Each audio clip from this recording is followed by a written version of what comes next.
Hello friends, Har Har Mahadev. আজ আমি অনেক দুঃখিত, কারণ দুদিন আগে আমি যে ফোনটা কিনেছিলাম সেটার স্পিকারের প্রবলেম শুরু হয়ে গেছে।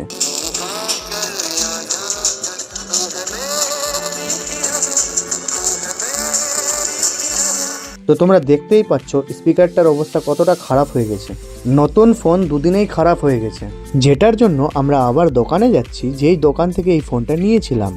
রাস্তায় এই গাধাটাকে দেখতে পাই, তো ওকে ওর বাড়ির সামনে ছেড়ে দিয়ে আমি আর পুলক বেরিয়ে পড়ি। আগে যাই পেট্রোল পাম্পে, পেট্রোল ভরিয়ে পেমেন্ট দিয়ে আমরা বেরিয়ে পড়ি।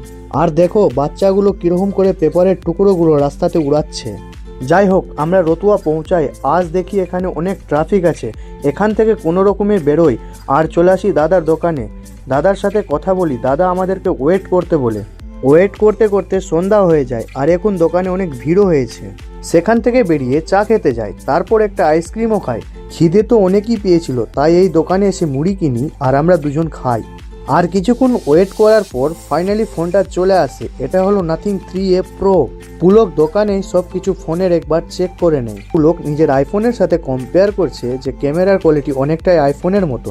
আর এটাই হচ্ছে সেই ফোন যেটা আমি এক্সচেঞ্জ করে নিলাম। ফোনটা নিয়ে দাদাকে একটা বাই করে আমি আর পুলক দোকান থেকে বেরিয়ে পড়ি। ততক্ষণে ঠান্ডাটাও বেশ জোরদার লাগছিল আর বাড়ি ফিরতে অনেকটা দেরি হয়ে গেছিল। তো আজকের জন্য এখানেই, পরের ভিডিওতে আবার দেখা হবে। রাধে রাধে।